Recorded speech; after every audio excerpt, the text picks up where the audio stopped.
El sol de la tarde caía oblicuo sobre la calle empedrada cuando escuché su voz dura sin temblor.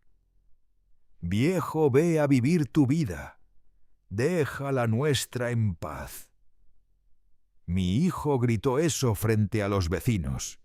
Las ventanas se abrieron, alguien dejó de regar las plantas. Yo me quedé quieto con la mano todavía sosteniendo la correa de mi maletín, el mismo que cargaba desde que empecé a trabajar como carpintero hace 30 años. La voz de Ernesto retumbó en la calle como un golpe seco. Mis ojos no lloraron, pero dijeron lo que la boca no pudo. Algo dentro de mí acababa de morir. 3 días después, él recibió una carta certificada. Cuando la abrió, el color se le fue del rostro. Yo ya estaba lejos en otro país. Antes de marcharme, le dejé un papel que lo desarmó por dentro. Y si ahora te preguntas, ¿cómo un padre puede llegar a ese punto? ¿Cómo un hombre de 68 años decide desaparecer de la vida de su propio hijo? Quédate conmigo, porque esta historia no es solo sobre abandono, sino sobre dignidad. Lo que te voy a contar puede que te haga replantear todo lo que crees saber sobre la familia. Para entenderlo, hay que volver un poco atrás hasta aquella tarde en que mi único hijo me llamó viejo como quien habla de un mueble estorbando en la sala. Yo me llamo Julián Herrera. Fui carpintero toda mi vida. Desde niño aprendí de mi padre a dar forma a la madera hasta hacerla hablar. Cuando mi esposa Lucía murió en un accidente de autobús, yo tenía 32 años y Ernesto apenas 6. Recuerdo el olor a flores marchitas en el velorio, el murmullo de las condolencias, la sensación de sostener la mano de un niño que no entendía por qué su madre no despertaba. Me dijeron, pobrecito, tan joven y viudo, pero no quise ser pobre de espíritu. Decidí ser fuerte. Saqué del trastero las herramientas de mi padre y monté un pequeño taller en la sala del departamento. Trabajaba de madrugada, lijando, cortando, ensamblando, hasta que los dedos me dolían. Ernesto hacía la tarea sobre la misma mesa donde yo medía tablones. Muchas noches cenábamos solo arroz con huevo, pero nunca nos faltó conversación ni respeto. Le repetía, hijo, no tenemos mucho, pero lo que tenemos es nuestro. Y la dignidad no se vende. Con los años el taller creció. Conseguí 2 ayudantes y empecé a vender muebles a medida. No era lujo, pero alcanzaba para vivir con decencia.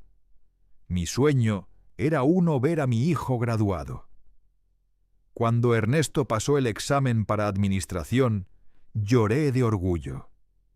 La universidad era privada cara.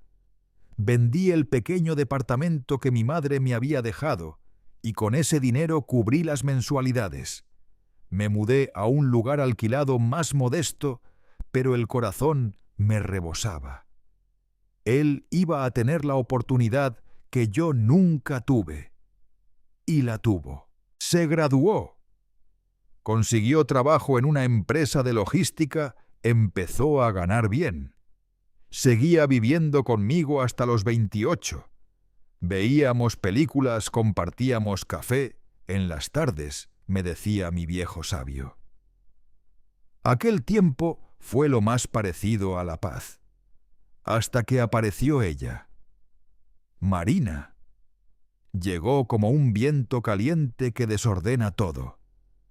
Hermosa, de esas mujeres que parecen siempre listas para una fotografía, uñas perfectas, perfume caro, sonrisa afilada. Trabajaba de gerente en una tienda de cosméticos. Cuando Ernesto me la presentó, preparé mole con arroz y puse el mantel de lino que había guardado para ocasiones especiales. Pero Marina apenas probó bocado. Miraba el teléfono soltando frases como: «Ah, Ernesto, me contó que usted trabaja con madera». ¡Qué artesanal! No lo dijo con admiración, sino con condescendencia. Me lo tragué en silencio. Era la novia de mi hijo. Y un padre quiere ver feliz a su hijo. 2 años después se casaron. La boda fue grande, con luces, músicos y un banquete que costó más de lo que podía pagar. Aún así di la mitad porque era su día y los padres hacen eso, entregan. Pero después del casamiento algo se quebró. Lentamente, pero sin vuelta atrás. Las llamadas se espaciaran. Cuando pedía visitarlos, Marina siempre encontraba un motivo. «Ay, Julián, hoy no se puede. La casa está desordenada. O estamos cansados». Ernesto asentía siempre de su lado. Dejó de decirme papá y empezó a llamarme por mi nombre. Pequeño detalle, pero dolía como una astilla bajo la piel. Luego nació mi nieta Sofía.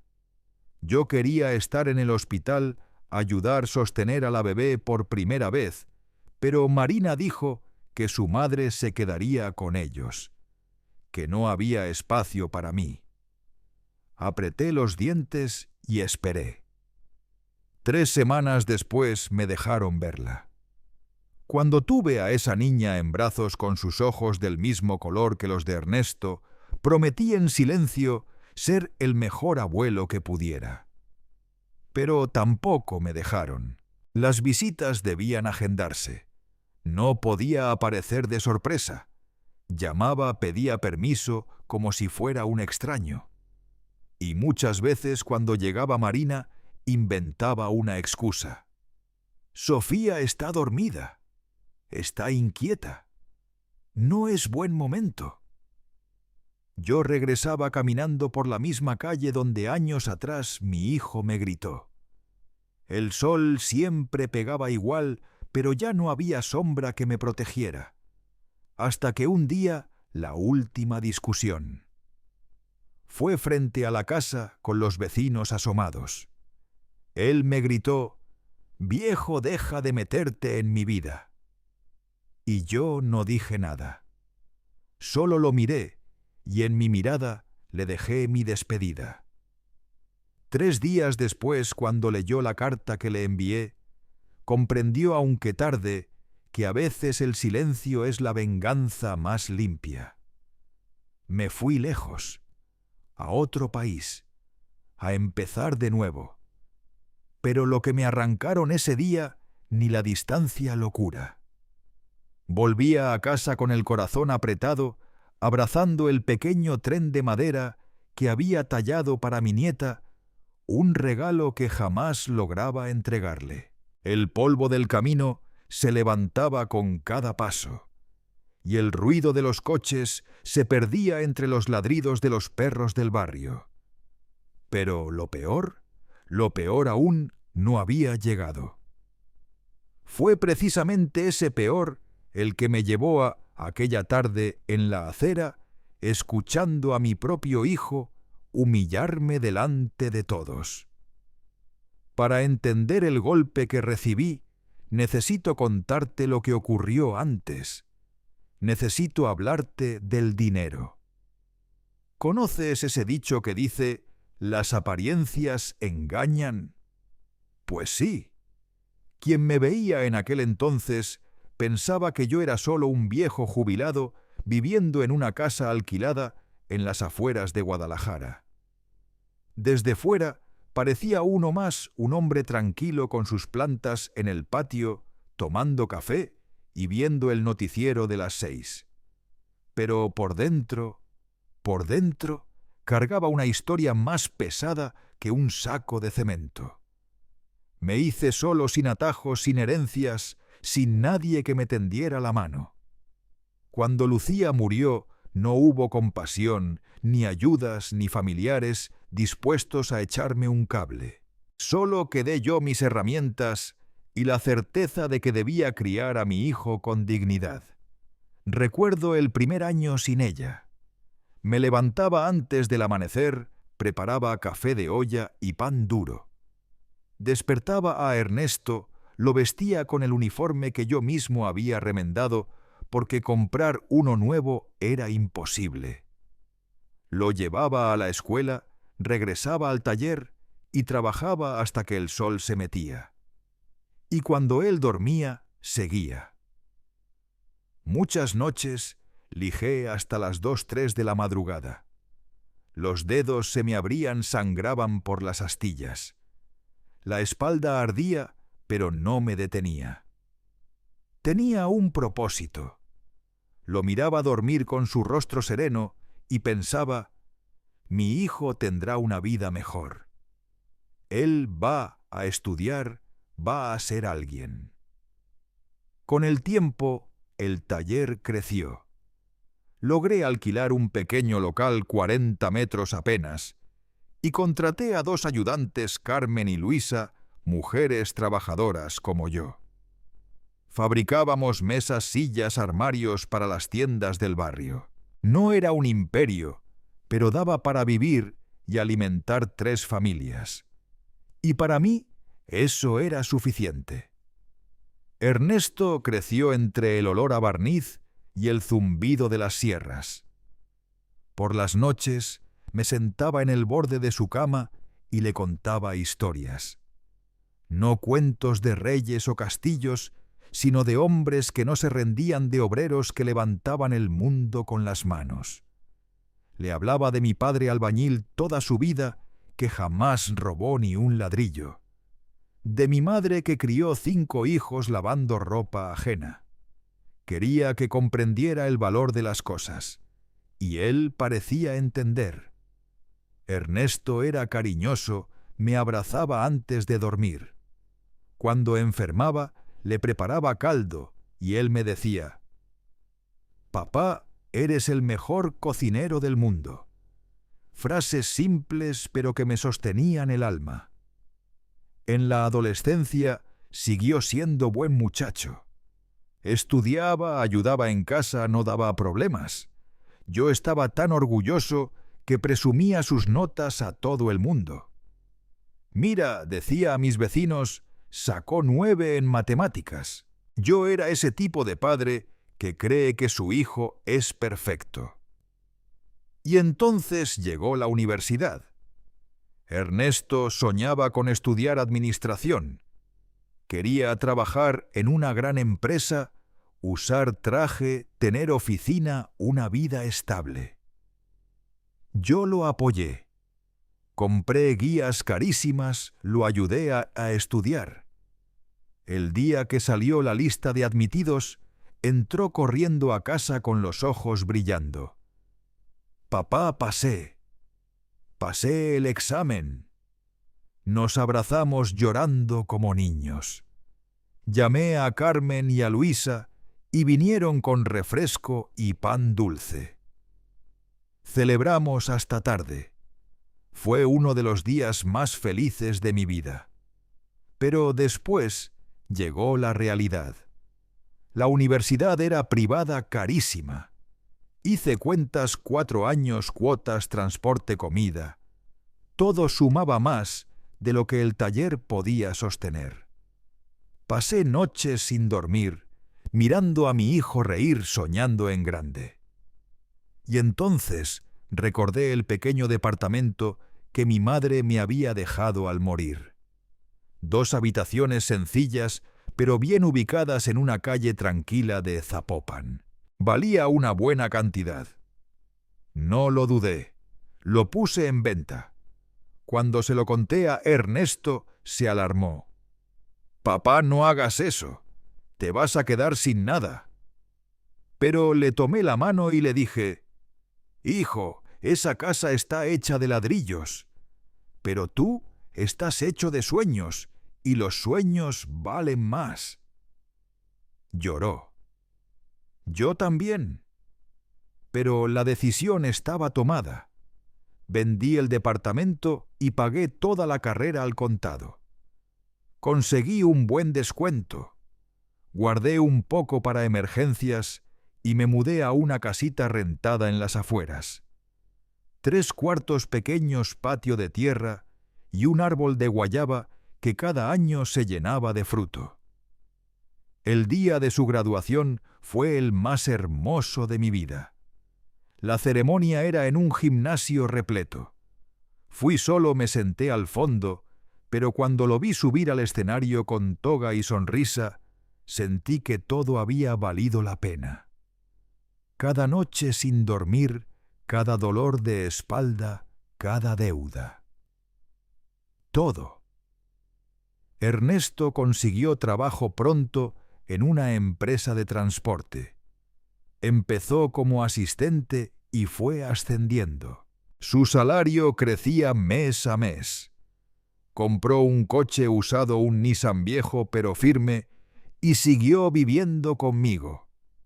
Pagaba parte del alquiler, ayudaba con las compras. Nuestra rutina era sencilla pero feliz. Íbamos al cine una vez al mes. Él elegía películas de acción, yo prefería comedias. Luego comíamos tacos en la esquina riéndonos del día. Eran cosas pequeñas, pero me llenaban el corazón. Me llamaba mi viejo sabio y me prometía una casa, un viaje a la costa, una vejez tranquila. Y yo le creí con toda el alma, hasta que apareció Natalia. La conoció en una parrillada de la empresa. Aquella noche, Ernesto regresó a casa con una luz distinta en los ojos. Papá conocía una chica increíble, me dijo casi sin poder contener la sonrisa. Yo también sonreí. Hacía años que no lo veía así nervioso, ilusionado. Increíble de verdad, repetía. Bonita, inteligente, llena de planes. Y yo, tonto de orgullo, sentí alegría. Mi hijo merecía amar, merecía ser feliz. Solo quería conocerla. Pero no sabía que ese deseo inocente iba a ser el primer nudo en mi garganta. La primera vez que Natalia vino a casa, me esmeré como nunca. Limpié hasta el último rincón del taller, lustré los muebles, preparé pollo al horno con arroz y un flan de vainilla. Puse el mantel bordado que había hecho mi madre hace décadas blanco con flores azules. Coloqué flores frescas en el jarrón y me puse la camisa buena, la de los domingos. Quería causar buena impresión. Cuando cruzó la puerta, noté su mirada. No fue larga, pero sí cortante, como una hoja midiendo el valor de las cosas. Era hermosa, sí, cabello lacio, maquillaje perfecto, ropa de marca, tacones altos, aunque era un simple almuerzo familiar. Me dio la mano con la punta de los dedos, como quien evita ensuciarse, y dijo: «Hola, don Julián, un gusto». «No me diga don, por favor», contesté. «Solo Julián». Nos sentamos a comer. Le conté con entusiasmo que la receta del flan era de mi abuela. Ella tomó un trocito diminuto, pinchó el plato con el tenedor y soltó una sonrisa fría. «Ah, qué curioso. Ernesto me dijo que usted trabaja con madera. Debe ser cansado, ¿no?» No era interés lo que había en su voz. Era lástima o desprecio. Durante la comida casi no habló. Revisaba el teléfono, respondía con monosílabos. Ernesto intentaba mantener la conversación, pero ella parecía ausente. Cuando se fueron, lavé los platos con un peso en el pecho. Intenté convencerme de que solo estaba nerviosa, que la próxima vez sería diferente. Pero no lo fue. A cada visita sentía más claro que Natalia me miraba como a un estorbo, como si yo fuera un resto del pasado que ya no encajaba en su mundo. Y lo peor, Ernesto empezó a cambiar también. Lento, pero cambió. Dejó de contarme sobre su trabajo, de preguntarme cómo me sentía. Un día, sin darme cuenta, dejó de decirme papá y empezó a llamarme Julián.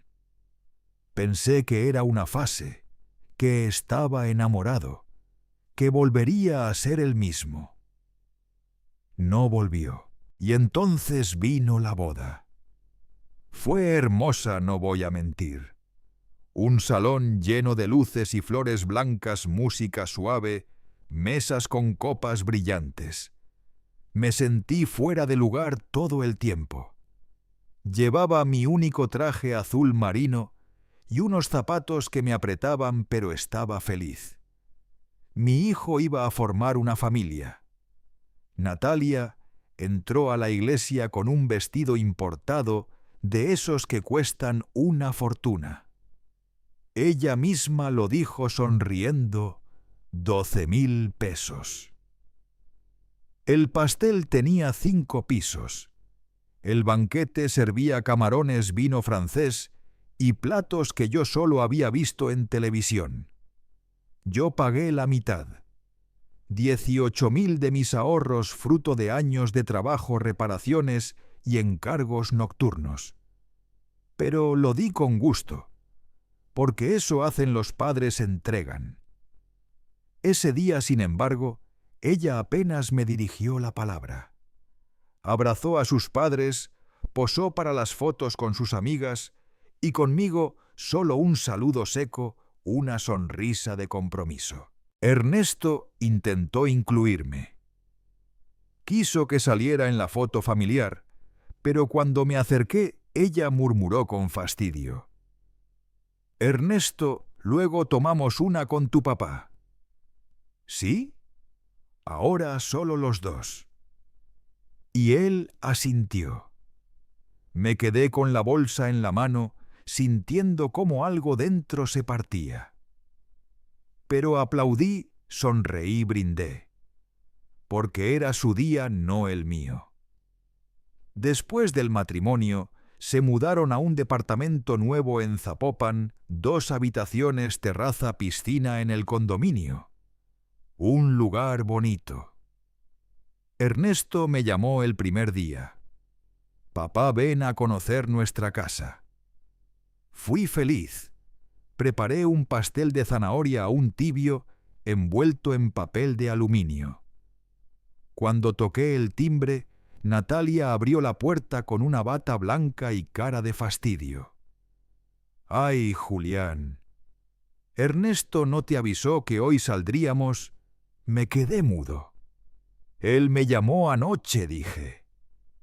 Ella suspiró exasperada. «Pues cambiamos los planes. Hoy no se puede». Ernesto apareció detrás con una sonrisa incómoda. «Perdón, papá, olvidé que teníamos un almuerzo con los padres de Natalia». Sostuve el pastel en las manos que ya se enfriaban. «Está bien», dije. «Déjenme esto aquí al menos». Ella lo tomó sin mirarme. «Gracias», murmuró. Y cerró la puerta. Volví caminando bajo el sol con un nudo en la garganta. A partir de entonces, las visitas empezaron a ser con cita previa. No podía llamar y decir: «Hijo, paso a verte». No. Tenía que avisar, confirmar, esperar, como si fuera un extraño. Y aún así, muchas veces escuchaba las mismas excusas: «Ay, Julián, hoy no, la casa está hecha un desastre. Ernesto está cansado. Mejor otro día». Otro día que nunca llegaba. Empecé a sentirme desechable, como un mueble viejo guardado en un rincón que nadie usa, pero tampoco se atreve a tirar. Y luego llegó Sofía. Cuando Natalia quedó embarazada, sentí que el mundo volvía a tener color. Iba a ser abuelo. Ya me imaginaba construyendo su cuna, tallando juguetes, contándole historias al dormir. Empecé a hacerle cosas con mis propias manos, un móvil de madera, una manta tejida por Carmen, pequeños detalles llenos de esperanza. Los guardé en una caja forrada con papel rosado esperando el gran día. Pero cuando Sofía nació, no pude estar allí. Natalia lo dejó claro. Mi madre estará en el hospital. No hay espacio para más gente. Mucha gente estorba a Julián. ¿Entiendes? Dije que sí. Por dentro me estaba deshaciendo. Cuando por fin pude ver a mi nieta, habían pasado 3 semanas. Fui con la caja en brazos, el corazón latiendo como si tuviera 20 años otra vez. Natalia abrió la puerta, tomó la caja sin siquiera mirarla y dijo: «Está dormida. Mejor no la cargues, no vaya a despertarse». Y ahí, frente a esa puerta medio cerrada, supe que el amor también puede doler en silencio, tan profundo, tan fino, que uno apenas siente el corte hasta que ya está sangrando. Me quedé sentado en el sofá del pequeño comedor, mirando la puerta cerrada del cuarto donde dormía mi nieta. Escuchaba el tic-tac del reloj y el murmullo de la calle colándose por la ventana. Pasó casi 1 hora. No sé si Sofía realmente dormía o si simplemente Natalia no quiso llamarme. Volví a casa sin siquiera haberla tocado. Desde entonces las visitas se volvieron un ritual controlado, llamadas previas, horarios marcados, silencios incómodos. Yo pedía permiso para verla, y siempre había una excusa lista. «Ay, está con fiebre. Hoy está de mal humor». O la llevamos con mi mamá. Cuando al fin me permitían ir, me daban media hora no más. Natalia permanecía de pie, los brazos cruzados, mirándome todo el tiempo como si yo fuera una amenaza. Una tarde llevé una muñeca que había tallado y cosido con mis propias manos.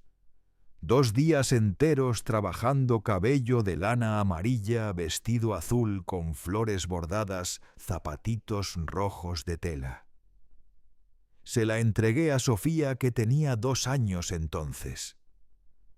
La abrazó y salió corriendo riendo por la sala. Fue un instante de luz.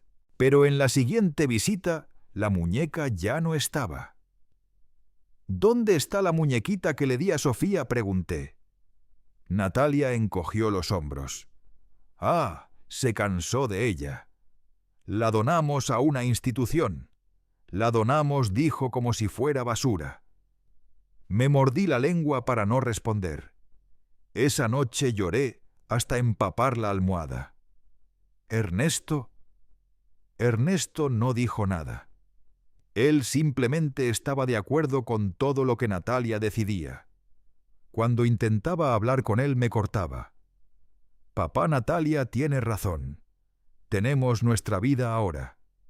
Todavía me llamaba papá, pero el tono era frío, distante, como quien habla con un desconocido por obligación. Empecé a sentirme invisible. Luego llegó el cumpleaños de Sofía. Cumplía 4 años. Esperé la invitación. Pasaban los días y nada. Una semana antes llamé. «Hijo, ¿a qué hora será la fiesta de Sofía? Quiero llevarle un buen regalo». Hubo silencio al otro lado del teléfono. Después escuché su voz tensa. «Papá será algo pequeño, solo con los niños de su escuela». Nada grande, solo los niños. No fui invitado al cumpleaños de mi propia nieta. Colgué y me quedé allí sentado frente al horno con el olor dulce de un pastel de elote llenando la casa. Pero no sentía el aroma ni el calor, solo ese vacío enorme que se abría dentro de mí como un pozo sin fondo. 3 días después vi las fotos en redes sociales. Una fiesta en un salón infantil con inflables piscina de pelotas decoración de Frozen, al menos 50 personas. Los padres de Natalia sonriendo, en todas las fotos los amigos de Ernesto brindando. Y yo no estaba. Ese día algo dentro de mí se resquebrajó. No se rompió del todo, no aún, pero sentí la grieta, porque comprendí que no era un olvido. Era intencional. Natalia me estaba borrando de la vida de mi hijo. Y él lo permitía. Intenté hablar con Ernesto. Le pedí que nos viéramos en un centro comercial porque a su casa ya no podía ir sin previo aviso. Nos sentamos en la zona de comidas con cafés fríos y una conversación que pesaba más que el silencio. Hijo, siento que ya no quieren que forme parte de su vida. Él evitó mi mirada. No es eso, papá. Es que Natalia cree que te metes mucho, que opinas de todo. Interferir, pensé. Si apenas los veía, si ya no conocían ni la voz de mi nieta. No grité, no golpeé la mesa, solo pregunté con un hilo de voz. ¿Y tú, qué piensas tú? Ernesto guardó silencio. Y en ese silencio supe la verdad, había elegido su lado. Esa noche volví a casa con una certeza amarga, había perdido a mi hijo. Y no sabía si podría recuperarlo, pero lo peor todavía no había llegado. 3 meses después, tocaron a mi puerta un sábado por la tarde. Estaba en el patio regando las plantas cuando escuché la campanilla. Al abrir los vi. Ernesto y Natalia bien vestidos, sonrientes. Él sostenía una bolsa de la panadería. «Trajimos pan de queso, papá, el que te gusta». Hacía meses que no venían. Y ahora aparecían así con sonrisas y regalos. Algo dentro de mí se encendió esa intuición que avisa antes del golpe. Aún así los invité a pasar. Preparé café, serví el pan y nos sentamos en la mesa de la cocina. Natalia estaba extrañamente amable. «Qué acogedora es tu casa, Julián. Ese olor a café recién hecho. Son cosas simples que uno olvida valorar, ¿no?» Nunca había elogiado nada, y ahora lo hacía con un tono dulce que sonaba a veneno. Ernesto comió, habló de tonterías, el clima, el trabajo, Sofía, hasta que ella le dio un leve codazo. Él tosió nervioso. «Papá, en realidad venimos a hablarte de algo importante». «Dime, hijo», respondí. Se miraron. Natalia le sonrió alentándolo. «Surgió una oportunidad increíble, papá. Un amigo del trabajo abrió una franquicia de azaí y está buscando socios.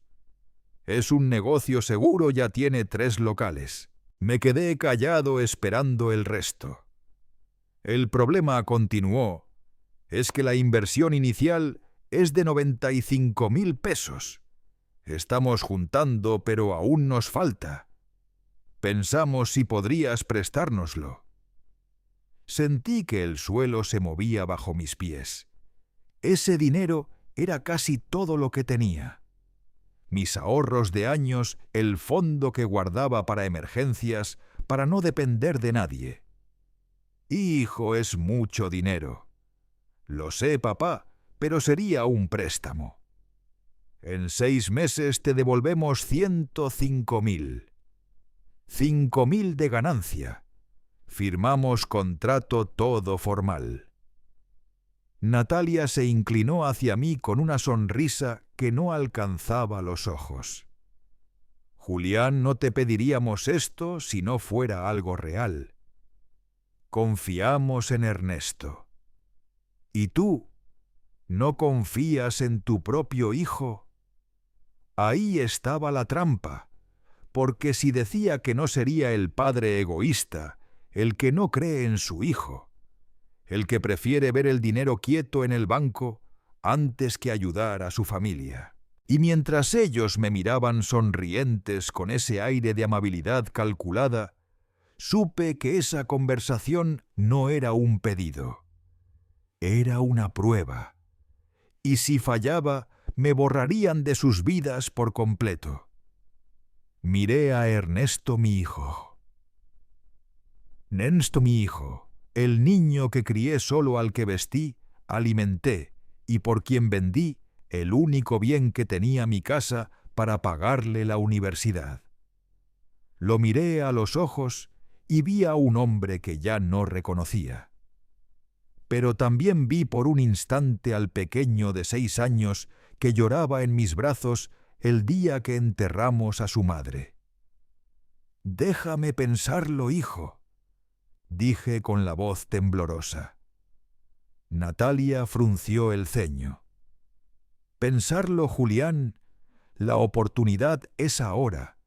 Si la dejamos pasar, entra otro socio». Ernesto le apretó la mano como pidiéndole calma. Luego me miró con esa voz de niño que siempre desarmaba mis defensas. «Papá no te pediría esto si no fuera importante. Siempre dijiste que querías verme crecer, tener éxito. Esta es la oportunidad». Respiré hondo y cometí el error más grande de mi vida. «Está bien, te presto el dinero». La sonrisa de Natalia fue inmediata, amplia, victoriosa. La de Ernesto era más contenida, pero llena de alivio. Se levantó, me abrazó. «Gracias, papá. No te vas a arrepentir, te lo prometo». 3 días después transferí los 95.000 pesos a su cuenta.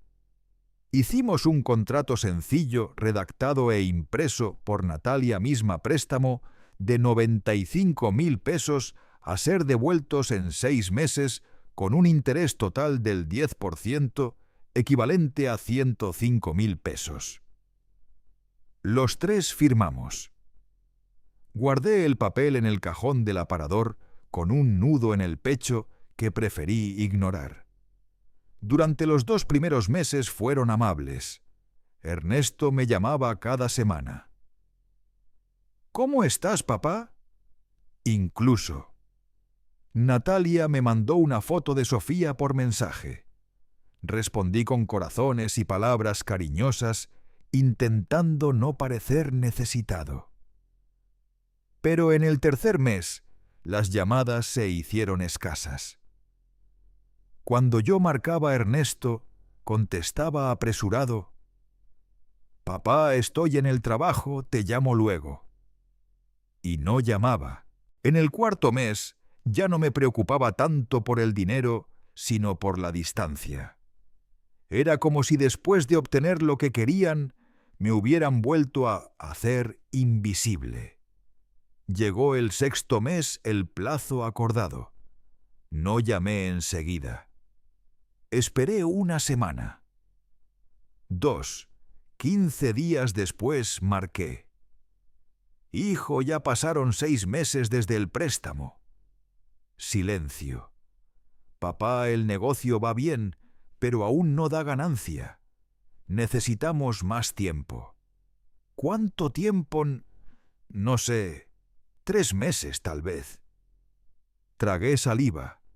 3 meses se hicieron 6. 6 se volvieron 8. Cada vez que preguntaba, había una nueva excusa. «Estamos en etapa de ajustes. Invertimos en remodelación. Ya casi papá. Cuando intentaba hablar con Natalia era peor.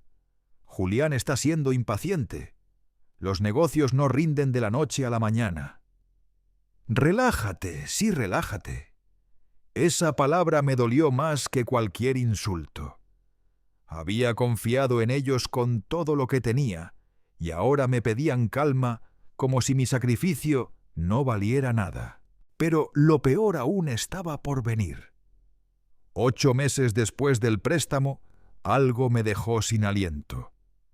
Estaba en el mercado comprando verduras cuando mi vecina, doña Carmen, se me acercó. «Vi a tu hijo el otro día.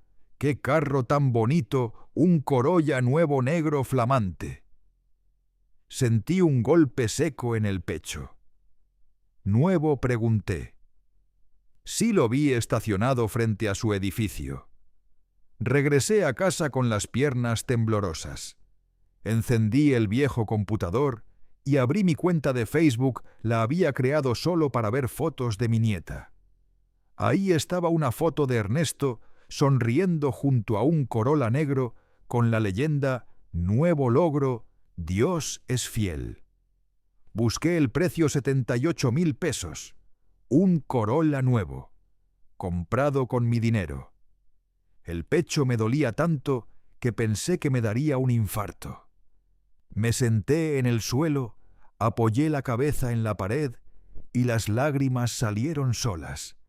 No era solo por el dinero, era por la traición, por la mentira, por haberme mirado a los ojos sabiendo que usaban los ahorros de toda mi vida, los que guardé vendiendo la casa, que era mi único techo. Al día siguiente lo llamé. Decidido a enfrentar la verdad, contestó con voz perezosa. «¿Qué pasa, papá? Vi la foto del carro». Silencio. ¿Y qué? ¿Y qué?, repetí con un hilo de voz. «Ernesto, me debes 95.000 pesos. ¿Cómo compras un coche de casi 80.000? El carro fue a crédito, y es problema mío en qué gasto mi dinero». «Ese dinero no es tuyo, es mío», dije con la voz quebrada. «Voy a devolvértelo, pero deja de presionarme. Estás actuando como una usurera». Una usurera. Mi propio hijo me llamó así. Colgué. Me quedé sentado en la cocina escuchando el reloj del muro. Tic-tac, tic-tac. El tiempo no se movía. Solo el sonido del segundero cortando el aire como un recordatorio cruel. Fue en ese instante cuando la grieta dentro de mí se abrió del todo. Y dolió. Dolió de verdad, porque entendí que no se trataba solo de falta de respeto. Era crueldad. Pasé 3 días sin poder comer.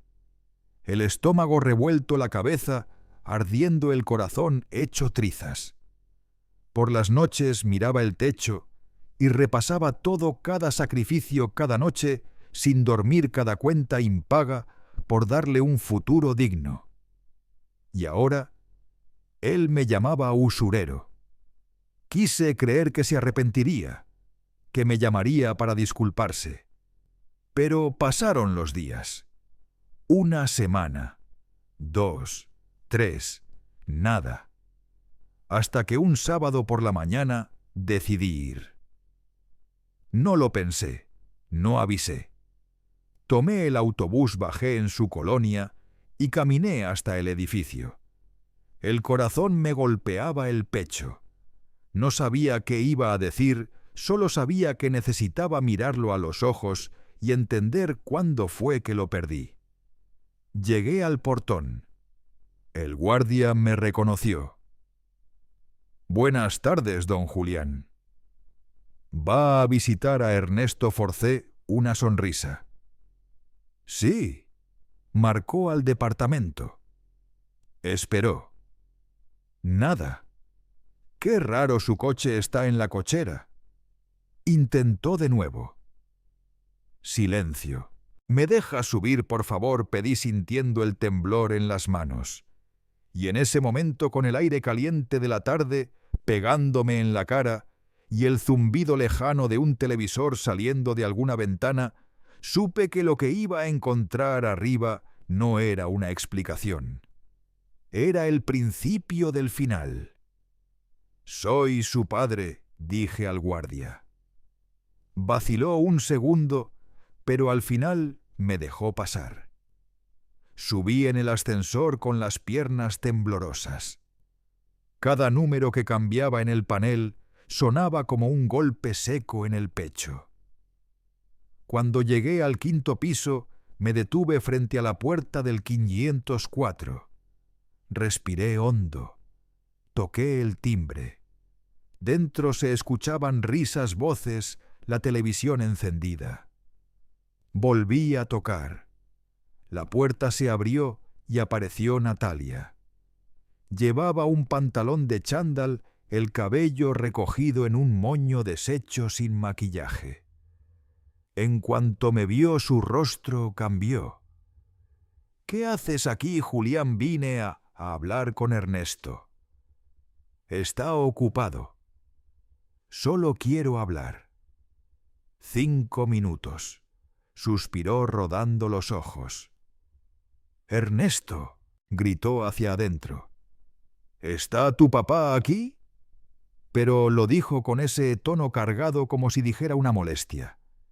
«Está en la puerta». Mi hijo apareció con una camiseta vieja y cara de sueño. «Papá, debiste avisar». «Lo sé, hijo». «Lo sé, hijo, pero necesitamos hablar». Se miraron. Ella cruzó los brazos y se recargó en el marco, observándome con esa mirada que me atravesaba. No me invitó a entrar. Nos quedamos los tres en la puerta, como si yo fuera un vendedor de enciclopedias. «Hijo, quiero saber del dinero. Han pasado más de 8 meses. Dijiste que lo devolverías en 6». Ernesto suspiró con fastidio. «Papá, ya te lo dije. El negocio sigue en marcha. No podemos sacar dinero todavía. Pero compraste un coche. Ya te expliqué eso. Lo compramos a crédito». «Ernesto», dije conteniendo la rabia, «te presté todo lo que tenía. Necesito ese dinero. Tengo cuentas, tengo gastos». Natalia me interrumpió. «Y nosotros también, Julián. Tenemos una hija. ¿Crees que criar a una niña es barato? Todo cuesta escuela, ropa, doctor. Deberías dejar de pensar solo en ti. ¿Solo en mí?». Sentí una oleada de calor subir por el cuerpo. «Natalia, no pienso solo en mí. Solo quiero lo que es mío». Ella soltó una risa seca. «Tú prestaste dinero a tu hijo, no fue inversión, no fue regalo, fue un préstamo. Lo devolveremos cuando se pueda. Pero estar cobrando todo el tiempo, eso es vergonzoso. Vergonzoso». La palabra me cortó el aire. Miré a Ernesto esperando. Que dijera algo que recordara todo lo que hice por él, que al menos me defendiera. Pero bajó la mirada. Y en ese silencio supe que algo dentro de mí acababa de romperse. «Está bien», susurré la voz hecha trizas. «Perdón por molestar». Me di la vuelta. La puerta se cerró detrás de mí antes de que llegara al ascensor. Bajé despacio con el corazón pesado y al salir del edificio, el sol de la tarde me golpeó la cara. Caminé hasta la parada del autobús. Me senté en el banco solo y ahí lo entendí. Ya no era padre, era acreedor. Un número en un contrato. 3 días después, llegó el golpe final. Era jueves. Barría la banqueta frente a mi casa cuando la vi. Sofía, mi nieta, jugando en la calle con otros niños. El corazón me dio un salto. Hacía meses que no la veía tan de cerca. Estaba más alta, el cabello más largo, con un vestido rosa de unicornios. Solté la escoba y caminé hacia ella. Sofía, mi amor. Me miró con timidez, pero sonrió. Hola, abuelo. Me arrodillé y tomé sus manitas. ¿Cómo estás, mi niña? Te extrañé tanto. Ella me abrazó. Y en ese abrazo sentí que todavía quedaba un hilo de amor, un lazo que resistía. Hasta que oí su voz. Sofía, ven acá, Ernesto y Natalia venían por la acera. Él con el ceño fruncido, ella con ese gesto de fastidio eterno. La niña corrió hacia ellos. Ernesto tomó su mano y me miró. Papá, ya hablamos de esto. No puedes aparecerte así para hablar con Sofía. ¿Aparecerme? Solo estaba jugando en la calle. Natalia intervino. No respetas los límites, Julián. Lo hemos dicho. Si quieres verla, avisa antes. Los vecinos empezaban a asomarse. Doña Carmen desde su ventana. El señor Luis detuvo la manguera con la que lavaba su coche. Sentí la vergüenza arderme en la cara. Solo quería ver a mi nieta, dije con un hilo de voz. La respuesta de Natalia fue un cuchillo. ¿Tu nieta? ¿Crees que por ser abuelo puedes hacer lo que quieras? Sofía es nuestra hija, nuestra responsabilidad. Nosotros decidimos cuándo puedes verla. Parpadeé intentando no llorar. Ernesto, di algo. Y él me miró. En su mirada ya no había hijo. Había un extraño. Y entonces habló. Viejo, ve a vivir tu vida. Deja la nuestra en paz. El mundo se detuvo. Los niños dejaron de jugar. Los vecinos enmudecieron. Hasta el viento pareció congelarse. Viejo. Mi hijo me había llamado viejo delante de todos. Me quedé quieto con la mano aún sosteniendo la correa de mi viejo maletín de cuero, el que me acompañó toda la vida. Mis ojos no lloraron, pero dijeron todo. Dijeron que algo dentro de mí acababa de morir. Ernesto cargó a Sofía y se alejó. Natalia me lanzó una última mirada, una mirada de triunfo. Y yo quedé ahí solo con el sonido de las hojas secas girando por la calle y el silencio incómodo de los vecinos. Entré a casa. Cerré la puerta. Apoyé la espalda contra ella. Y por fin lloré. Lloré como no lo hacía desde el funeral de Lucía. Lloré por todo lo que di, por lo que perdí por el hijo que ya no reconocía. Pero esa noche, cuando las lágrimas se secaron, la tristeza se convirtió en otra cosa. Algo frío, algo firme. Me levanté de la cama, encendí la luz de la cocina y abrí el armario. En la parte alta detrás de una caja de medicinas estaba la vieja caja de zapatos. La bajé. Dentro guardaba todos los recibos de la Universidad de Ernesto, 4 años, 180.000 pesos pagados con el sudor de mis manos. La escritura del departamento que vendí, lo único que mi madre me dejó y que cambié por el futuro de mi hijo. Fotos mías joven, cansado pero sonriente. Y el contrato. Ese maldito contrato del préstamo. 95.000 pesos. Firmado por él. Por ella. Por mí. Los miré uno a uno bajo la luz amarilla del foco que zumbaba. Y en ese momento, algo dentro de mí se endureció. Tomé una decisión. Fría. precisa, irreversible.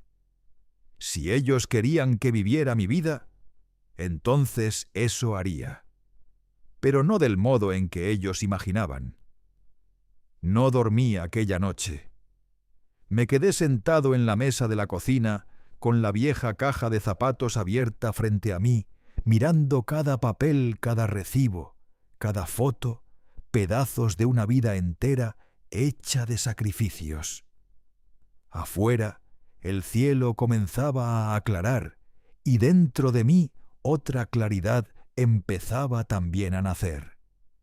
No era rabia. La rabia ya la había sentido. Esto era distinto. Era determinación. Pasé toda una vida entregándome, borrándome, aceptando las sobras del cariño ajeno. ¿Y para qué? Para que mi propio hijo me llamara viejo frente a los vecinos, para que me trataran como a un estorbo, para que me robaran con una sonrisa. Pero se acabó. Aquella mañana, cuando el sol subió sobre los tejados, también nació otro Julián, uno que ya no lloraría, uno que no imploraría más, uno que por fin tomaría las riendas de su vida. Lo primero que hice fue dejar de llamar a Ernesto. Suena simple, pero para mí fue una de las cosas más duras. Porque todo padre tiene ese impulso, marcar, preguntar si está bien intentar arreglar las cosas. Pero lo corté. Guardé el teléfono en el cajón y fingí que no existía. Pasaron 3 días, luego una semana. Ernesto llamó una vez. Contesté con voz seca. «Aló, papá. ¿Todo bien? Sí. ¿Necesitas algo?» vaciló. «No, solo quería saber cómo estás». «Estoy bien». Algo más silencio. «No, nada». «Entonces, adiós». Colgué. Y sentí algo que no había sentido en mucho tiempo: control. En los días siguientes ordené mis documentos, guardé todo en una carpeta transparente y busqué una abogada. No cualquiera. Quería alguien que conociera las leyes de familia, de herencias, de justicia. Encontré a la doctora Valeria Cruz. Su despacho era pequeño, con aroma a café viejo y montones de expedientes apilados, pero su mirada era firme, aguda. Le conté todo. Desde la venta de mi casa, los años de estudio pagados, el préstamo, las mentiras, el coche nuevo, la humillación en plena calle. Ella tomó notas sin interrumpir. Cuando terminé, me miró por encima de los lentes y dijo con calma: «Señor Herrera, su caso es sólido, muy sólido». Sentí el corazón latir con fuerza. «Este contrato tiene validez legal», continuó. «El plazo ya venció, así que puede demandarlo. Con intereses y corrección, la suma asciende a 127.000 pesos. 127.000, susurré. Y más. Si él se niega a pagar, podemos pedir embargo de bienes, incluido el coche». Respiré hondo. No se trataba de venganza. Era justicia. Era demostrarle que los actos tienen consecuencias, que un padre no es un banco, que el respeto no se negocia. «Sigamos adelante», le dije. La doctora sonrió breve, profesional. «Perfecto. Empezamos hoy mismo». Salí del despacho con la espalda erguida, la cabeza alta. Por primera vez en meses no me sentí una víctima. Estaba reaccionando. Pero no todo era el juicio. Había algo más. Esa misma tarde llamé a mi prima Teresa, que vivía en Lisboa desde hacía más de 10 años. Siempre mantuvimos contacto a la distancia, llamadas de cumpleaños, mensajes en Navidad. Pero esa vez marqué por otro motivo. Julián, qué sorpresa, dijo alegre con ese acento mezclado entre mexicano y portugués. Prima, necesito un favor. Le conté todo lo que había pasado con Ernesto, las mentiras, la humillación y lo que pensaba hacer. Ella guardó silencio unos segundos y luego habló con voz firme. Sabes que puedes contar conmigo siempre. Si quieres venir, mi casa es tuya. ¿De verdad, Teresa? No quiero causarte molestias. ¿Molestias? Tú me ayudaste cuando mi madre enfermó. ¿Recuerdas? Cosiste aquel ajuar completo para que pudiera venderlo y pagar el tratamiento. No lo he olvidado. Ven, ven y empieza de nuevo aquí. Cerré los ojos y por primera vez en mucho tiempo sentí esperanza. Iré, le dije. Pero no le digas a nadie todavía. Es un secreto. Lo prometo, respondió. Apagué el teléfono y me quedé sentado mirando las paredes de mi pequeña casa. Esas paredes habían sido testigos de mi sudor, de mis lágrimas, de mis silencios. Pero ahora iban a presenciar mi partida. Durante los días siguientes me preparé en silencio sin alardes. Vendí algunos muebles, no todos, para no levantar sospechas, la vieja máquina de carpintería, la estantería rota, las sillas que ya nadie usaba. Publiqué los anuncios en grupos locales en clasificados. El dinero comenzó a llegar de a poco. Doné ropa a un centro comunitario. Separé la que realmente necesitaba y guardé todo en una maleta pequeña. Cada prenda que entregaba, cada objeto que vendía, era como soltar un trozo del pasado. Mientras tanto, la doctora Valeria avanzaba con el proceso. Me llamaba para darme actualizaciones. Señor Herrera, hoy presentamos la demanda. Su hijo será notificado en unos días. Le di las gracias. El corazón me latía como si estuviera a punto de estallar.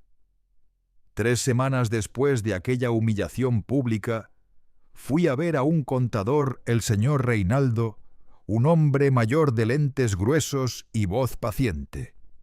Me ayudó a organizar todo: impuestos, pensión, documentos para la salida del país. ¿Por cuánto tiempo piensa irse?, preguntó. No lo sé, tal vez para siempre. Me miró con curiosidad, pero no preguntó más. Solo asintió y siguió escribiendo. Compré el pasaje. Vuelo directo Ciudad de México, Lisboa. Fecha dentro de una semana. Una semana. Cuando confirmé la compra, el pecho me dolió, porque era real. Me iba, dejaría el país, mi casa, y a mi hijo. Pero Ernesto ya no era mi hijo, no el que yo conocía. Era otro hombre, uno que había matado al niño que una vez me dijo: papá, algún día te haré sentir orgulloso. También yo necesitaba convertirme en otra persona. Durante esos días, Ernesto me llamó 2 veces. En ambas fui cortés, pero distante. No hablé del proceso, ni del viaje, ni di pista alguna. Solo dije que estaba bien, que me ocupaba de mis cosas. Y él, ingenuo o demasiado soberbio, para notar el cambio, creyó que todo seguía igual. 3 días antes de mi partida, sonó el teléfono. Era la doctora Valeria. Señor Herrera, su hijo ya fue notificado. La notificación llegó hoy. Sentí el estómago darme vueltas. ¿Y ahora? Ahora tiene un plazo para responder. Seguramente intentará comunicarse con usted, pero no se preocupe, yo me encargo. Puede irse tranquilo. Tranquilo, no lo sé. Pero estaba decidido. La víspera del viaje hice una última cosa. Me senté en la mesa de la cocina con una hoja en blanco frente a mí. Tomé el bolígrafo. Escribir no fue fácil. Reescribí 3 veces buscando las palabras exactas, las que dolieran pero también liberaran. Cuando terminé doblé el papel y lo guardé en un sobre blanco. En el frente escribí «Para Ernesto». Lo dejé sobre la mesa bajo la luz amarillenta del foco. A la mañana siguiente preparé mi maleta. Una sola, pequeña. Lo esencial. Miré alrededor por última vez la casita sencilla, el patio con el viejo árbol de guayaba, la cocina donde tantas veces cociné, donde tantas veces lloré.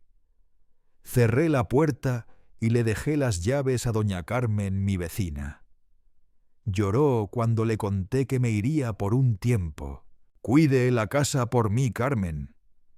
Y si mi hijo viene a buscarme, entréguele esto». Le puse el sobre en las manos. Tomé un taxi al aeropuerto. Hice el check-in, pasé el control, y cuando el avión despegó y vi la Ciudad de México hacerse pequeña bajo las nubes, cerré los ojos y respiré hondo. Por primera vez en 68 años estaba viviendo para mí. Y eso no era egoísmo, era supervivencia. El vuelo duró 10 horas, 10 horas sin dormir un solo minuto. Miraba por la ventanilla viendo el océano oscuro e infinito y pensaba. Pensaba en todo lo que dejaba atrás y en lo que me esperaba adelante. Cuando el avión aterrizó en Lisboa, el sol comenzaba a nacer. Bajé con las piernas temblorosas, el corazón acelerado. El aeropuerto era un mar de voces y pasos. El portugués sonaba familiar, pero no igual. Por un instante sentí pánico. ¿Qué he hecho? Y entonces la vi. Teresa. Estaba ahí esperándome con una cartulina improvisada que decía «Julián». Cuando nuestras miradas se cruzaron, dejó caer el cartel y corrió hacia mí. Me abrazó con fuerza, y en su perfume, en ese calor humano, todo lo desconocido se volvió un poco menos frío. Bienvenido, primo. Bienvenido a tu nueva vida. Lloré allí mismo, en medio del aeropuerto. Los primeros días fueron de adaptación. La casa de Teresa era pequeña, pero acogedora en un barrio llamado Benfica. Calles de adoquines, fachadas antiguas, olor a pan recién hecho. Ella y su esposo Fernando me recibieron como a un hermano. Prepararon un cuarto para mí, una cama sencilla, un armario y una ventana que daban a un patio con un olivo. Intentaba mantenerme ocupado. Ayudaba con la casa, cocinaba, caminaba por las calles, escuchaba los acentos, las campanas de las iglesias. Pero mi cabeza seguía allá, en México, imaginando qué estaría pasando, si Ernesto ya habría recibido la carta, si habría sentido algo al leerla. 3 semanas después de llegar, sonó el teléfono. Era la Dorota Valeria. «Señor Herrera, tengo novedades». Mi corazón se aceleró. «Dígame».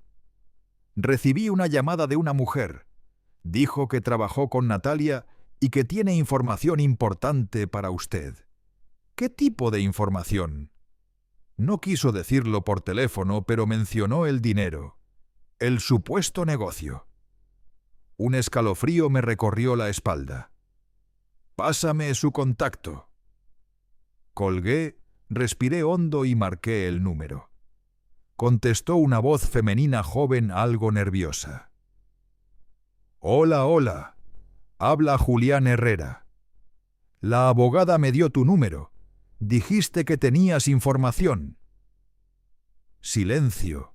Luego habló. «Señor Herrera, me llamo Jessica López. Trabajé con Natalia en una tienda de cosméticos. Hace unos 6 meses me despidieron injustamente, y desde entonces no sabía si debía contarle esto o no. Contarme que... La escuché respirar profundo. El negocio, la franquicia de Azaí, nunca existió. El suelo desapareció bajo mis pies. ¿Cómo dices, nunca existió, señor Herrera? Escuché a Natalia hablar de eso con sus amigas en la tienda. Se reía contándoles cómo había convencido a Ernesto de pedirle dinero a usted. Dijo que el dinero era para reformar el departamento y comprar el coche. Que usted había caído redondito.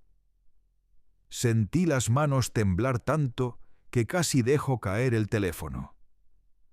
¿Reformar el departamento? Sí. Cambiaron todo el piso, pusieron muebles nuevos en la cocina, remodelaron el baño y compraron el carro. Todo con su dinero. Jessica siguió hablando con un tono entre indignado y triste. Ella lo contaba con una soberbia, como si usted fuera tonto. ¡Tonto! Cerré los ojos. La sala comenzó a girar. Jessica, ¿tienes pruebas de eso? Grabé una de las conversaciones. En ese tiempo sospechaba que planeaba despedirme, así que empecé a grabar cosas. Y ese día sin querer capté todo. Puedo enviarle el audio si quiere. Mándamelo, por favor. 5 minutos después, el celular vibró. Un archivo de audio. Puse los auriculares, reproduje, y la voz de Natalia, clara, inconfundible, salió del otro lado. Chicas, no saben lo que logré. Convencí a Ernesto de pedirle un préstamo a su papá. Le dije que era para invertir en una franquicia esa historia del negocio. Cayó completito. 95,000 pesos. Ahora estoy reformando todo el departamento. Va a quedar un lujo. Y todavía sobró para el coche. El viejo molesto ya puede dejar de venir aquí a cada rato. Al menos sirvió para algo. Risas, voces de mujeres al fondo, comentarios burlones, y la voz de Natalia de nuevo riendo. En ese instante, el aire de Lisboa se volvió pesado. Ya no escuchaba el mar, ni las campanas, ni los pájaros. Solo su voz perforando cada recuerdo. Y en el silencio que siguió al audio, comprendí que ya no quedaba nada que salvar. De verdad, chicas, decía. Natalia, entre risas, las suegras son un caso, pero esta ya aprendió. Se quedará calladita, esperando un dinero que jamás volverá. Más risas. El audio terminó. Me quité los auriculares y me quedé sentado al borde de la cama, las manos apoyadas en las rodillas, intentando procesarlo. No había negocio, no había inversión, no había franquicia. Todo había sido una mentira. Desde el principio. Se sentaron en mi mesa, comieron mi pan dulce, bebieron mi café, me miraron a los ojos y mintieron. Fríamente, calculadamente. Y Ernesto, ¿él sabía desde el inicio o también había sido manipulado? Pero entonces recordé. Su voz. Es mi dinero, papá, y hago con él lo que quiera. Recordé cuando me llamó a agiota. Cuando me gritó en la calle: «Viejo, vive tu vida y deja la nuestra». Él sabía y no le importó. Marqué de nuevo el número de Jessica. ¿Podrías enviar ese audio a mi abogada? Te paso el contacto. Claro, señor Herrera. Y lo siento de verdad. Colgué. Llamé enseguida a la doctora Valeria Cruz, le conté todo y le envié el audio. Ella lo escuchó. Silencio. Luego, con voz firme, dijo: «Esto lo cambia todo. Ya no es solo una deuda. Es fraude. Puede demandarlos penalmente». No respondí rápido, casi sin pensar. No quiero verlo preso. Solo quiero mi dinero de vuelta, con intereses, con respeto, y que entienda lo que hizo. La abogada suspiró. Lo entiendo.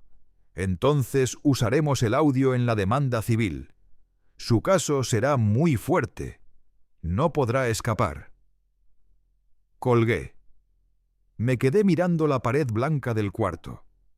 Aquella noticia no me rompió, porque ya estaba roto desde hacía tiempo, pero me dio algo que no tenía claridad. No había perdido a mi hijo por amor. No lo había perdido por accidente. Lo había perdido porque él eligió perderme. Eligió usarme. Eligió desecharme. Y esa elección fue suya. Esa noche salí al patio bajo la vieja higuera del fondo y miré el cielo de Lisboa. Las estrellas eran diferentes, o quizá eran las mismas, pero mis ojos ya no. Lloré, pero no como antes. Aquellas lágrimas eran distintas, eran de liberación, porque por fin entendí, no se trataba del dinero, nunca fue el dinero. Era la dignidad, el valor, el aprender que amar a alguien no significa dejar que te pisoteen. Esa noche dormí. Dormí profundamente por primera vez desde que dejé México. Al día siguiente, cuando el sol entró por la ventana y el aroma del café llenó la casa, supe que iba a estar bien. No por la justicia ni por el dinero, sino porque al fin había tomado la decisión más importante de mi vida. Había elegido a mí mismo. Pero antes de contar cómo terminó todo, necesito volver un poco atrás, a ese día, el día en que dejé la carta, porque mientras yo estaba aquí en Lisboa, descubriendo verdades y aprendiendo a respirar de nuevo allá en México, una bomba estallaba en la vida de Ernesto. Fue doña Carmen, mi vecina, quien me llamó 3 días después de que llegué a Portugal. Julián, tu hijo, vino a buscarte. Estaba desesperado. Preguntó dónde estabas cuando volvías. Le di la carta como me pediste. Sentí el corazón apretarse. ¿Y qué hizo? La abrió ahí mismo en la banqueta. La leyó y su cara... Nunca había alguien ponerse tan pálido. Le temblaban las manos. Intentó llamarte por el interfono, pero le dije que te habías ido y no sabía cuándo volverías. Se fue caminando despacio, como si le hubieran dado un golpe en el alma. Colgué con el pecho pesado, imaginando la escena Ernesto leyendo aquella carta. Ernesto enfrentándose por fin a lo que había hecho. Déjame contarte lo que le escribí. Cada palabra la medí, cada punto, cada coma. Ernesto. Si estás leyendo esto, es porque finalmente te tomaste el trabajo de buscarme. No sé si por preocupación o por necesidad. Me da igual. Ya no estoy ahí. Pasé 3 días pensando qué decirte. Pensé en gritarte, en echarte en cara cada centavo cada noche, sin dormir cada lágrima. Pero eso sería fácil. Y ya me cansé de facilitarte la vida. Así que voy a contarte una historia. La historia de un hombre que quedó viudo a los 32 años, con un hijo de 6 sin dinero, sin futuro, pero que no se rindió. Que tomó sus manos vacías y las llenó de trabajo. Que vendió el único bien que tenía el departamento que le dejó su madre para pagar tus estudios.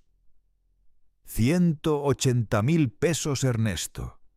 Eso costó tu título, no tu esfuerzo, no tu inteligencia, mi sacrificio.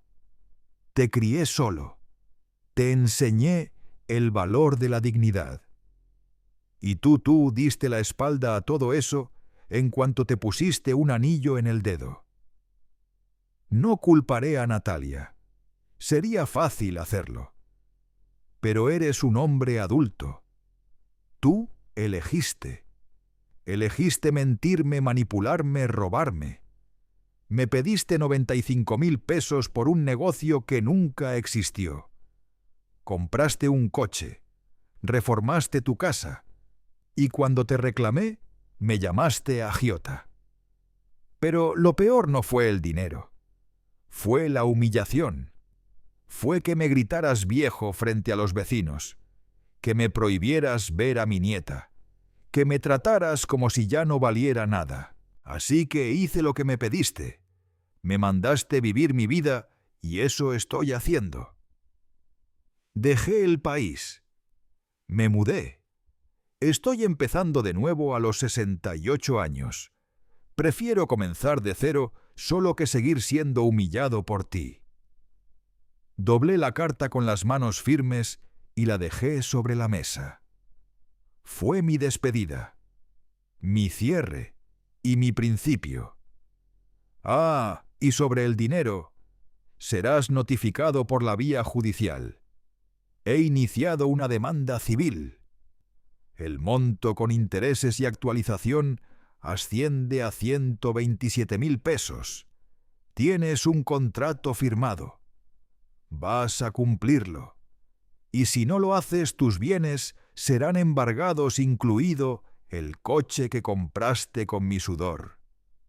No intentes buscarme, no intentes llamarme. Cambié de número, borré las redes, corté todos los lazos. Tú dijiste que era viejo, y quizás tengas razón. Soy viejo, sí, pero viejo y libre. Libre de ti, de tu ingratitud, de tu mezquindad. Aprende algo, hijo mío, porque todavía, a pesar de todo, sigo sintiendo que lo eres. Quien cría cerdos no puede sorprenderse del olor del chiquero. Hiciste tus elecciones, ahora vive con ellas. Yo ya hice la mía y me elegí a mí. Adiós. PD. Quédate con el dinero de la universidad. Considéralo un regalo de un padre idiota que creyó que el amor compraba respeto. Pero los 95.000 esos los quiero de vuelta. Con intereses. Doña Carmen me contó después que tras leer la carta, Ernesto se quedó de pie en la banqueta durante varios minutos, mirando el papel como si pesara toneladas. Luego corrió al coche, arrancó y desapareció. Intentó llamarme, pero el número ya no existía. Buscó mi perfil en Facebook eliminado. Preguntó a los vecinos, a viejos conocidos. Nadie sabía dónde estaba, porque nadie lo sabía. Solo Teresa. 2 días después de aquella carta, llegó la notificación judicial. La doctora Valeria me mandó un mensaje. Fue notificado oficialmente. Tiene 15 días para responder. Él trató de contactarme a través de la abogada pidiendo mi número. Ella se negó, le dijo que toda comunicación debía pasar por su despacho. Entonces él envió un mensaje que ella me reenviaría después. Papá, por favor, dame una oportunidad para explicarme. Sé que me equivoqué, pero podemos hablar. No hagas esto, no me demandes. Podemos resolverlo de otra manera. Lo leí y no respondí, porque ya no había nada que resolver.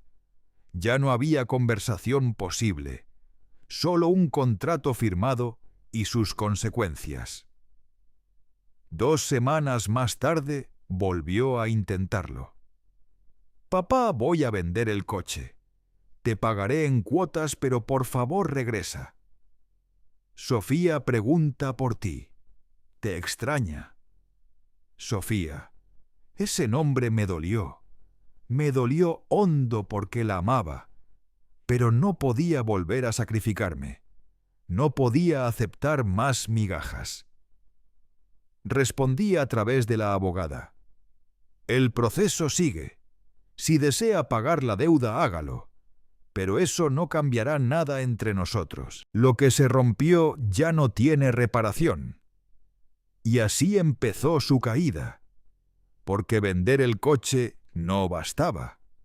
El auto valía 78.000 menos ahora que era usado. Y la deuda era de 127.000. Cuando Natalia descubrió toda la carta, la demanda, el audio de Jessica entró en pánico. La doctora Valeria me contó que tuvieron una discusión brutal. Los vecinos escucharon los gritos. Ella lo acusaba de débil de dejar que el viejo los destruyera.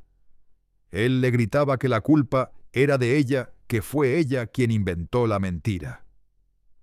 El matrimonio empezó a resquebrajarse, y en medio de todo estaba Sofía, mi nieta. 7 años. Pequeña, confundida, oyendo los gritos tras las paredes, preguntando por el abuelo que ya no aparecía. Doña Carmen me llamó llorando.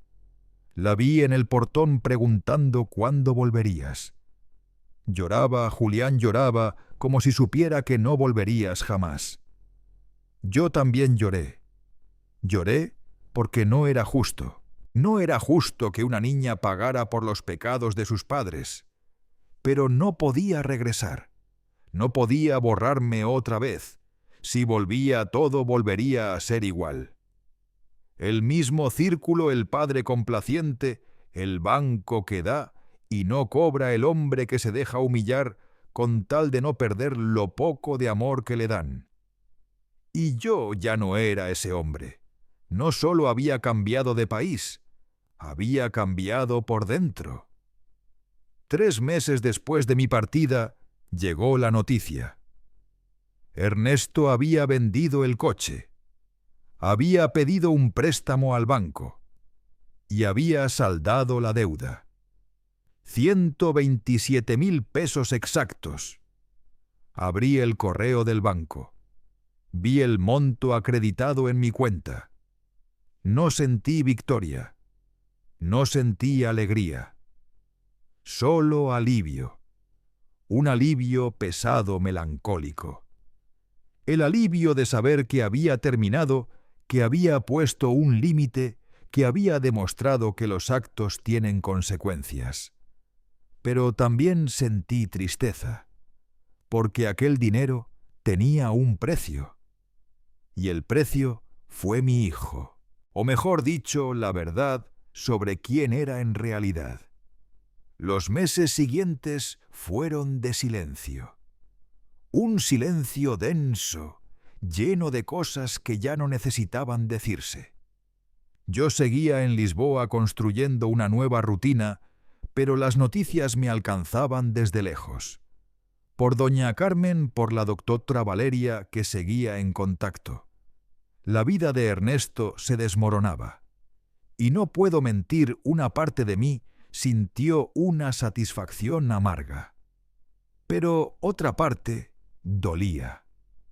Una tarde de octubre, doña Carmen me llamó. «Julián, tengo que contarte algo». El corazón me dio un vuelco. ¿Qué pasó? Vi a Ernesto ayer. Iba en el camión. Vendió el coche, claro. Pero lo peor es su aspecto. Parece 10 años mayor. Delgado, con barba descuidada, ojeras profundas. Cerré los ojos. Y ella siguió.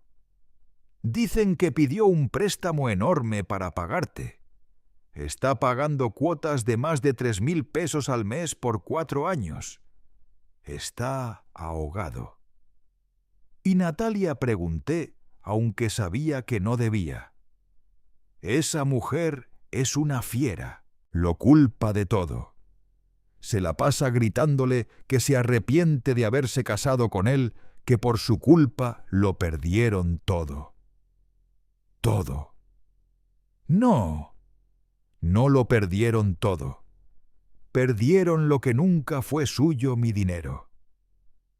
Y Sofía, pregunté al final casi en un susurro. Ay, Julián, la pobre anda calladita. La vi el otro día en la plaza jugando sola. Las otras niñas la llamaban, pero ella no quiso. Solo se quedó mirando el columpio vacío. El silencio al otro lado de la línea fue largo. Yo también me quedé mirando algo vacío, mi taza de café frío, el humo escapando por la ventana abierta. Afuera, el atardecer teñía Lisboa de naranja. Y entendí algo. El castigo ya no lo estaba dando yo.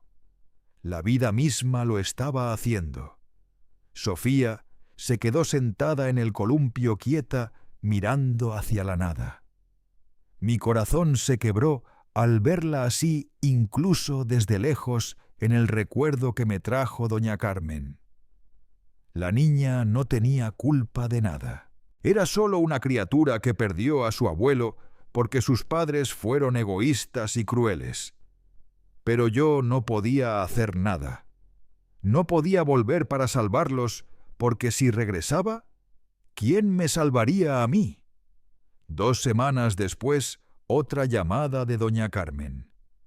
Esta vez la noticia fue peor. Julián, Ernesto y Natalia se separaron. El silencio me pesó en el pecho. Fue feo, muy feo, siguió ella. Ella se llevó a Sofía y se fue a vivir con su madre. Lo dejó solo en el departamento, pero dice que le pedirá una pensión alta. Ernesto está solo ahora. Solo y arruinado. Las mismas palabras que me describían aquel día en la acera. Solo y roto. Pero con una diferencia, yo lo estaba por elección. Él por consecuencia. Pregunta por mí, se me escapó la pregunta sin poder evitarla. Sí, respondió ella. Cada vez que me ve pregunta. ¿Ha sabido algo de mi padre, doña Carmen? Y yo le digo que no, que usted pidió que no dijera nada. Entonces baja la cabeza y se va sin decir más. Colgué con un nudo en la garganta. Esa noche, acostado mirando el techo blanco, me hice una pregunta que quemaba. Hice lo correcto. Y la respuesta, aunque dolía, era sí. Porque si me hubiera quedado, si hubiera perdonado sin consecuencias, todo seguiría igual. Ernesto seguiría usándome. Natalia seguiría humillándome. Y yo seguiría muriendo poco a poco, tragando desdén, fingiendo que no pasaba nada. No salvé a mi hijo. Pero me salvé a mí. Un mes después de la separación, recibí un mensaje de la doctora Valeria. Señor Herrera, su hijo, escribió una carta. Me pidió que se la reenviara. ¿Desea que se la lea o la descarto? Respiré hondo. Léala. Ella leyó, y su voz llenó el silencio. Papá, no sé si vas a leer esto. No sé si te importa, pero necesito escribirlo, aunque sea para hablarle al vacío. Lo arruiné todo. Lo sé ahora. Tarde, pero lo sé. Cuando Natalia me pidió que te pidiera aquel dinero, me dijo que sería solo un préstamo, que lo devolveríamos rápido, que ni lo notarías. Y yo quise creerle. Era fácil, era cómodo. Más fácil tomar el dinero de mi padre que trabajar, ahorrar, esperar. Pero cuando compramos el coche, cuando reformamos el departamento, y tú empezaste a pedir explicaciones, me asusté. Y en lugar de ser hombre y asumirlo, te di la espalda. Te traté mal, te humillé, y voy a cargar con esa culpa toda mi vida. Natalia me dejó. Se llevó a Sofía. Me llamó fracasado y tiene razón. Pero no por lo que ella cree. No arruiné un matrimonio ni un negocio. Arruiné algo más grande, la relación con la persona que me dio todo. Con el hombre que me crió, solo que vendió su hogar para pagarme la universidad, que nunca escatimó esfuerzos para verme bien. ¿Y yo? Respondí con ingratitud. No merezco tu perdón. Lo sé, pero tenía que decirlo. Lo siento por todo, por cada palabra cruel, por cada falta de respeto, por haberte gritado viejo, por haberte echado de mi vida. Tú no eras el problema, papá. Yo lo era. Sofía pregunta por ti todos los días. Llora. No entiende por qué su abuelo desapareció. Y no sé qué decirle. La verdad es demasiado vergonzosa para contarla. No te pido que regreses. No tengo derecho. Solo te pido que seas feliz, que vivas tu vida como me gritaste una vez que hiciera la mía, porque al menos uno de los dos merece paz. Y ese eres tú. Ernesto. La abogada terminó de leer. Silencio. Solo se oía el tic-tac del reloj. ¿Desea responder?, preguntó ella con cautela. Secándome una lágrima que no supe contener, respondí: Gracias por leerla, pero no voy a contestar. ¿Estás seguro? Sí, porque esa carta, por triste que sea, no cambia nada. No devuelve los años de humillación, no borra aquel viejo vive tu vida, no cierra la herida. Ya es tarde, o quizá no se trata de ser tarde, sino de entender que perdonar no significa volver. Puedo perdonarlo, sí, en el fondo del alma. Pero no necesito regresar a su vida. No voy a sacrificarme otra vez. 2 semanas después, doña Carmen me llamó por última vez. Julián, tu hijo, se mudó. Se mudó, sí. Dejó el departamento. Volvió al alquiler algo más modesto. No puede pagar el condominio, ni el préstamo, ni la pensión de Sofía. Está quebrado, Julián. Quebrado de verdad. Me quedé en silencio. Y hay más, continuó ella. Ayer lo vi en la panadería comprando bolillo y jamón barato. Solo eso. ¿Recuerdas cuando tú hacías lo mismo, cuando el dinero no alcanzaba y solo comprabas lo básico para alimentar a ese niño? Sí, recordaba. Y ahora era él quien vivía así. La vida había cerrado el círculo. El hijo que creció comiendo pan con jamón porque su padre vendió su casa para pagarle los estudios, ahora volvía al mismo pan con jamón, pero esta vez por sus propias decisiones. Y yo estaba en Lisboa, comiendo bacalao, bebiendo viño verde, mirando el sol hundirse en el Tajo. No era venganza, era consecuencia, y quizá, solo quizá, era justicia. Había olvidado lo que era reír sin sentir culpa. 3 meses después de llegar a Lisboa, encontré trabajo. Nada extraordinario medio tiempo en un pequeño taller artesanal en el Chiado.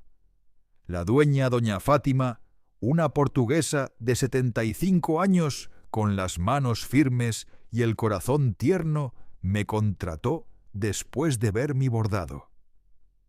«Usted tiene manos de ángel», dijo deslizando los dedos por el hilo dorado. «¿Hace cuánto cose?» «Toda la vida», respondí. Y era verdad. El sueldo era modesto, 800 euros al mes. Pero era mío. No trabajaba para pagar deudas ajenas ni para sostener a un hijo ingrato. Trabajaba para mí. Me compré ropa nueva, no mucha, un abrigo rojo de lana que jamás me habría atrevido a usar en México, unas botas cortas, un pañuelo de seda. Pequeñas cosas que me devolvían algo que había olvidado el gusto de existir. Comencé a ir a un grupo de caminatas para personas mayores. Cada martes y sábado subíamos hasta el castillo de San Jorge. Desde arriba la ciudad parecía respirar con nosotros. Allí conocí a doña Teresa, doña Gloria y don Armando, un viudo de 72 años que siempre tenía un comentario amable. «Julián, usted tiene una sonrisa bonita. Debería sonreír más». Me sonrojé. Hacía décadas que nadie reparaba en mi sonrisa. Acepté su invitación para tomar un café después de la caminata. No era romance, era compañía, de la buena, ligera, sin culpa, sin expectativas. Estaba en paz. Por primera vez en años estaba en paz. Pero la vida esa, que siempre da vueltas, volvió a girar. Una tarde de noviembre la doctora Valeria me llamó. «Señor Herrera, recibí una solicitud de su hijo». Sentí un temblor en el estómago. «¿Qué tipo de solicitud quiere contactarlo?» «Pide una última conversación». «En persona». «En persona. ¿Quiere venir a Portugal?» «No». «Pide que usted regrese aunque sea por un día. Dice que es importante, que tiene que ver con Sofía». El nombre de mi nieta me atravesó como una hoja afilada. ¿Qué pasó con ella? No dijo mucho, solo que era urgente, que la necesita. El teléfono ardía en mi mano. «No tiene obligación de hacerlo, señor Herrera», añadió ella. «Pero...» Su voz sonaba desesperada. Colgué. Pasé el resto del día como un fantasma por la casa de Teresa. Ella lo notó. «¿Qué ocurre, primo?», le conté todo. Escuchó en silencio y después dijo: «No le debes nada, pero si es por la niña...». No dormí esa noche. El techo se volvió un espejo de mis dudas. Había jurado no volver jamás cortar los lazos. Pero Sofía no tenía culpa. Era inocente. A la mañana siguiente llamé a la abogada. «Dígale que acepto la reunión, pero en un lugar público y usted estará presente». «Sí, señor». Compré el boleto. Ida y vuelta. 3 días en México. Nada más. Cuando el avión aterrizó en el aeropuerto de la Ciudad de México, me invadió un nudo en el pecho. El calor, el olor del aire, el ruido. Todo era memoria, buena y mala. No regresaba para quedarme. Regresaba para cerrar un ciclo. El encuentro fue en un café sobre Reforma por la tarde. Lugar concurrido seguro. Llegué primero. La doctora Valeria ya estaba allí. «Listo, señor Herrera, no. Pero igual vamos». Ernesto llegó 15 minutos después, y cuando lo vi, Dios, no era el mismo hombre. Estaba demacrado con la barba crecida, las ojeras hundidas, ropa arrugada, mirada vacía.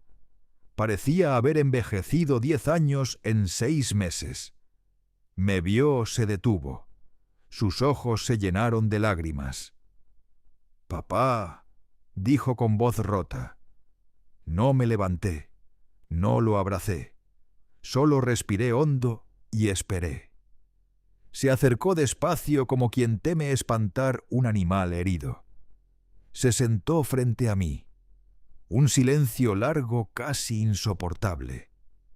«Gracias por venir», murmuró. Asentí sin responder. No sé ni por dónde empezar. Sé que no merezco nada. Sé que te lastimé más de lo que puedo reparar. Pero Sofía... Papá, Sofía no está bien. El corazón me apretó. ¿Qué pasa con ella? La psicóloga dice que tiene depresión infantil. No come bien, no juega, no habla. Solo pregunta por ti. Cada noche antes de dormir dice: «¿Dónde está mi abuelo?» y yo no sé qué responderle. Las lágrimas le resbalaban por la cara. Hizo un dibujo en la escuela. La maestra me lo mostró. Era una casa con 3 personas, dentro ella, yo y tú. Te dibujó con el cabello blanco sonriendo. Y debajo escribió: «Quiero que mi abuelo vuelva». Sentí la garganta cerrarse. La psicóloga dice que necesita un cierre, que no entiende por qué desapareciste. Cree que es su culpa, que ya no la quieres. Ahora era yo quien lloraba.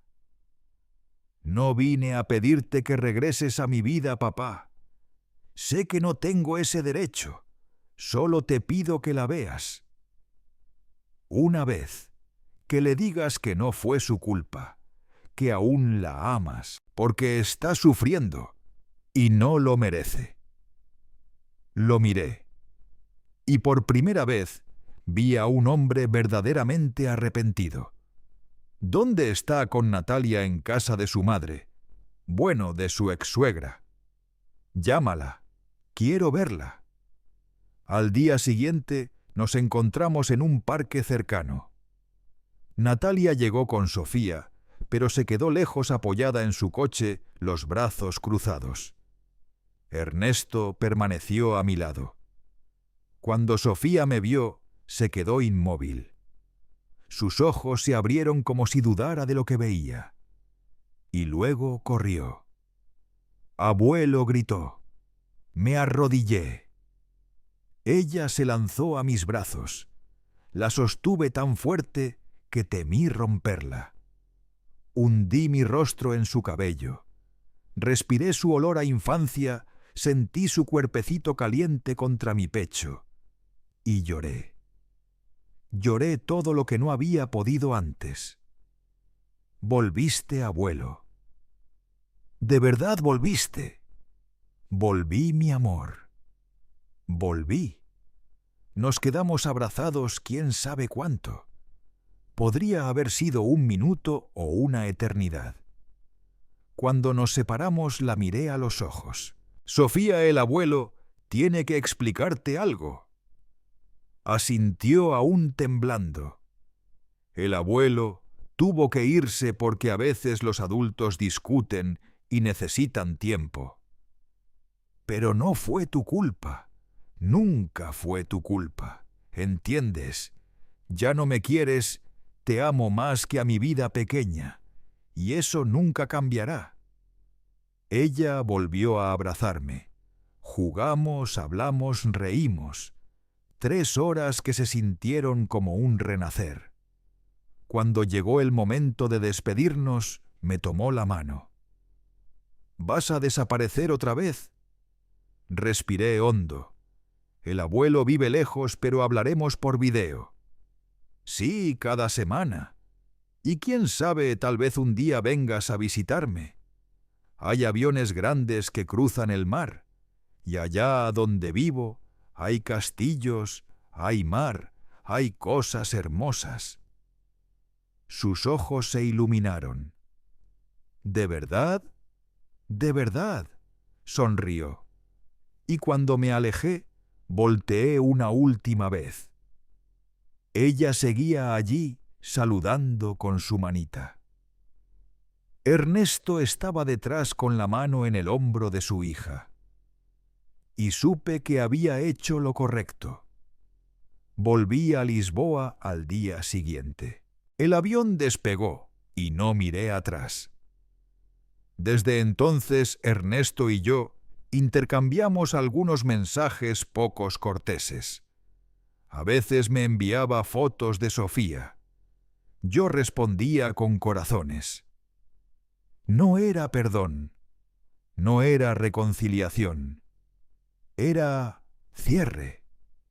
6 meses después, doné la mitad del dinero recuperado, 63.500 pesos, a una organización que ayuda a adultos mayores en México. El resto lo guardé para mí. Por primera vez en mi vida pensaba en mi futuro. Hoy, a mis 69 años, me levanto temprano, desayuno con Teresa, trabajo en el taller Coso Bordo, converso con las clientas, vuelvo a casa, hago videollamadas con Sofía cada semana, camino río, tomo vino con los amigos. Y sí soy feliz. No una felicidad perfecta. A veces todavía me duele. A veces extraño al hijo que crié, no al hombre en que se convirtió. A veces lloro por las noches, pero cada mañana abro la ventana, dejo que el sol acaricie los azulejos de Lisboa y agradezco haber aprendido la lección más importante de mi vida. El respeto no se mendiga, se conquista o se deja atrás. No me fui porque fuera débil, me fui porque era fuerte. Fuerte para elegirme, fuerte para no aceptar migajas, fuerte para empezar de nuevo a los 68 años en un país extraño. Y si estás escuchándome ahora, si te han hecho sentir pequeña, si te han usado o humillado en nombre del amor, escucha bien. No tienes que anularte para ser amado. El amor verdadero no hiere, no humilla, no reduce. Y nunca, nunca es tarde para empezar de nuevo. Porque el respeto no tiene edad y la dignidad no caduca. Hoy vivo la vida que mi hijo me dijo que viviera, pero esta vez rodeado de quienes sí me valoran. Un saludo desde Lisboa. Y recuerda, eres mucho más fuerte de lo que imaginas.